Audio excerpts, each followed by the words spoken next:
be Matt Dillahunty for a 5-minute opening statement. How's everybody doing? Everybody good? Did we divide up?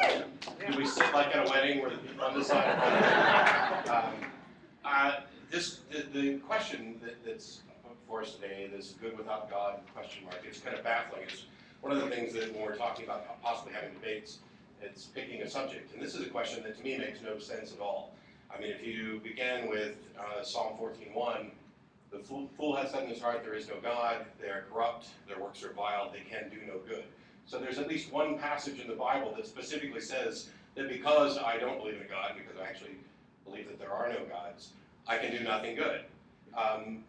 Does anybody actually think that that's true, that I can do no good? You think, okay, cool. There are plenty of people who don't have a God belief, who do good things.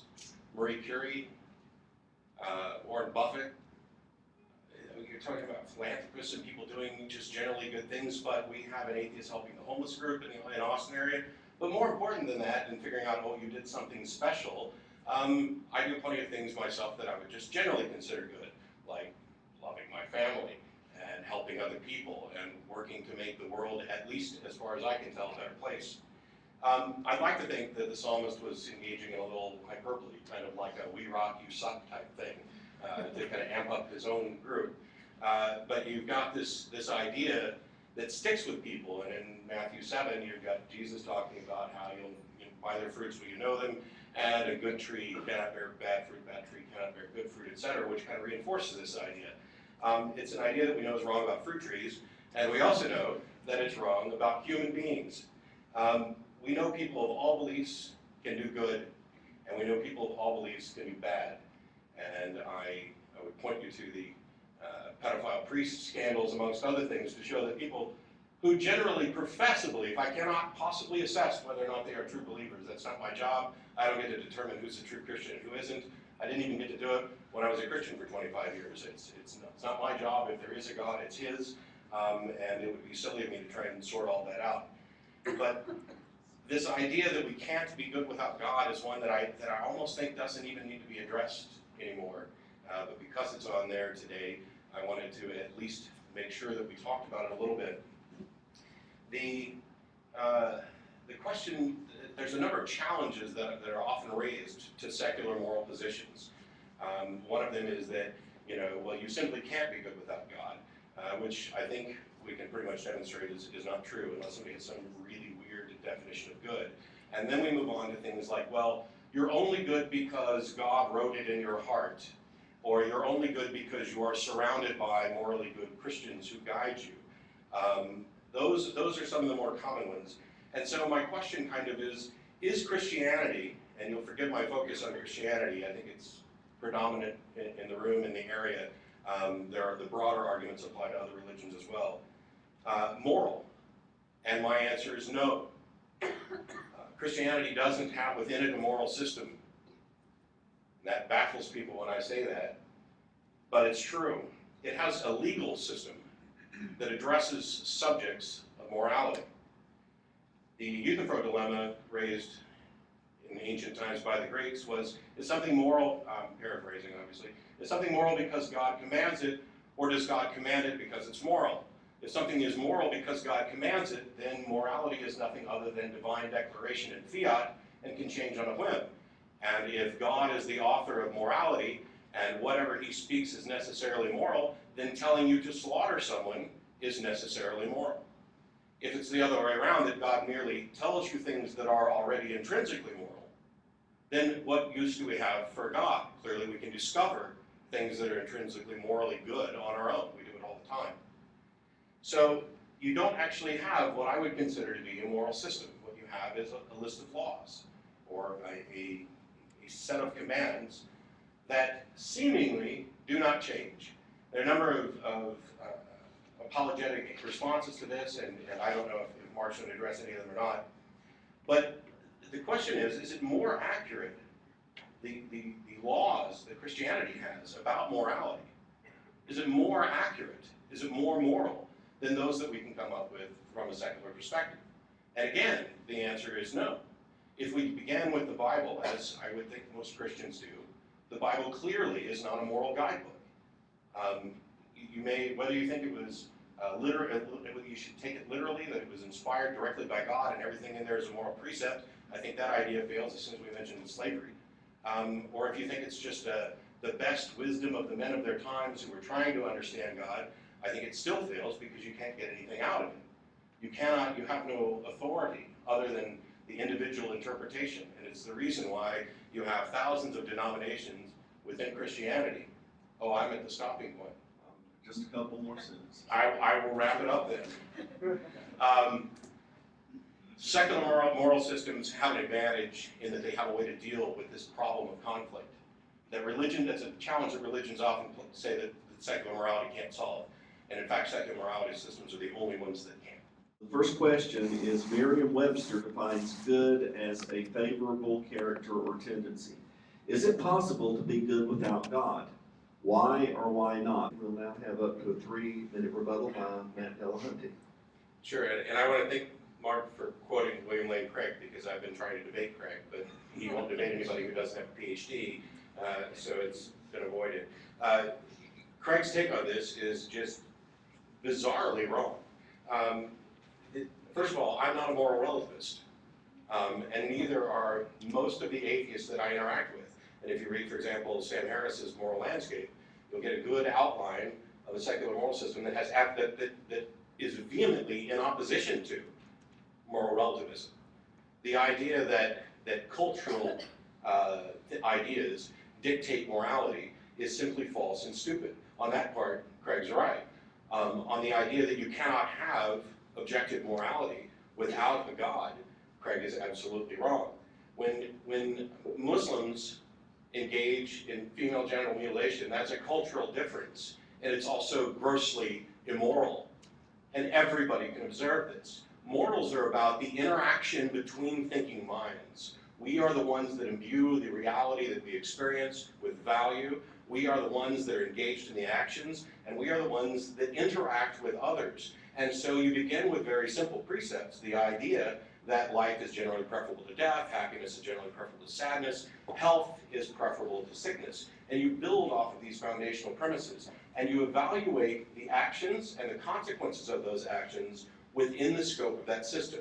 Now, does that mean that there's a single, absolutely correct moral position for any given situation? Not necessarily. It's one of the reasons why Sam Harris uses the moral landscape, that there are various peaks. But it doesn't mean, the fact that we don't know everything about interacting with others and about societal health doesn't mean we know nothing. And it doesn't mean that there aren't objective right and wrongs. Just as when we talk about health, people may have different opinions about health, but it's objectively true that as a human being, drinking battery acid is bad for you. And it doesn't become good for you just because some other culture thinks that they can do it. And if we find somebody who actually does benefit from drinking battery acid, we have the scientific process to study that and figure out how it is that they're different from us and what we can learn from it and continue on from there. The idea that there is necessarily a God required in order for there to be some sort of objective morals is nonsense. The God required as the essence of and dictator of moral values is nothing but divine command theory, no matter how Craig would like to disguise it. That's all I have to say on that. And we thank you very much. The next question, we'll start with Matt Dillahunty first. And this is the way it goes. Your friend is involved in a healthy, happy marriage, but tells you that occasionally he looks at other women and sometimes even dreams about other women. He asks your opinion on the subject. What is your opinion on this subject? First you, then Mark Allison. Sure. First, I don't think his dreams matter at all. I don't know that you can actually be held responsible for the things that you dream, or we'd all be in big trouble. Thank God. Yeah. We're in agreement there. But the other thing is, you know, this goes back to the way we define ourselves, and we've done a really bad job of falling into patterns about defining humans and human behavior and misunderstanding who we are and thinking we all fit into neat little boxes. We started with, you know, this privilege and predisposition towards, for example, heterosexuality. And then it was, well, maybe you're gay or straight. Well, then maybe you're gay, straight, or bi. And then maybe we discovered that there's this broad spectrum of human sexuality. And we find the same thing in relationships. We find people who are monogamous. We find people who are polyamorous. And there's a broad spectrum of these, and I'm not going to get into, unless I'm asked to, we can discuss it, which ones are potentially moral or immoral.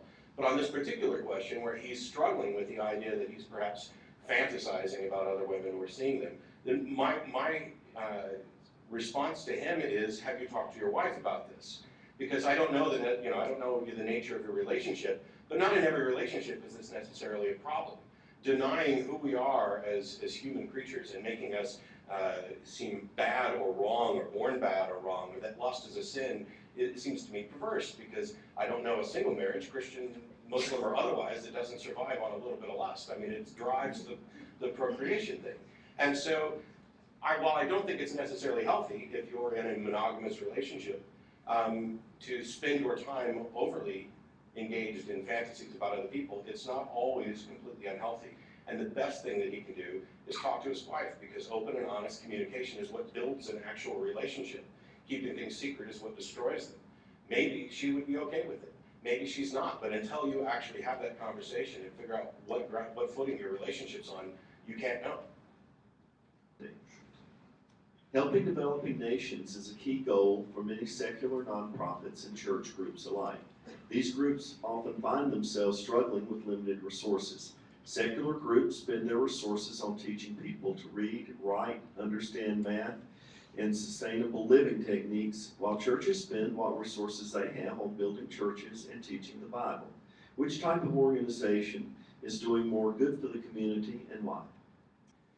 Yeah, I'm glad you found a quote from an atheist. It always bugs me when atheists start talking about spiritual transformations, but I can identify them in much the same way that you could identify a Catholic speaking. They're not particularly skeptical or critical thinkers. The claim that not all the money goes to churches, great. And Christians do great things, great works around the world. Lots of religions do. The question was, which was better? And if I have $100 to spend on aid, is it better that $100 goes to the people who need it, or that $90 go to the people who need it, and we put 10 towards the church because we believe that people are body and spirit? Well, it's great that you believe that body, actually I won't say it's great, because I would prefer that people didn't believe that unless it can be demonstrated to be true. And truth is what I actually care about. Whether or not something's true is the only thing that I really care about when we're talking about intellectual matters like that.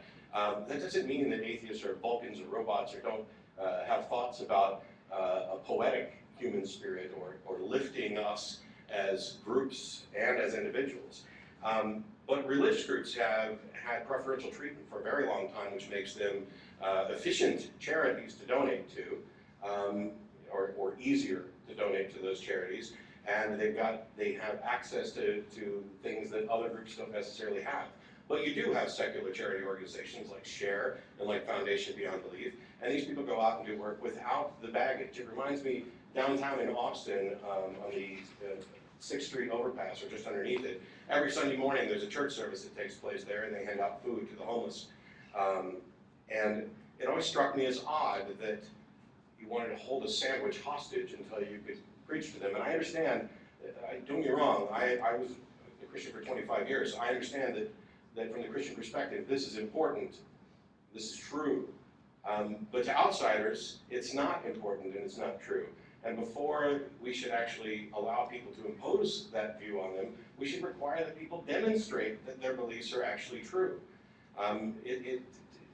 You have to view it from the outside as, we need to be convinced that what you're saying has any value or any meaning, because I'm just here to get a sandwich. And so there's an atheist group that goes down there, Atheists Helping the Homeless, that hands out food.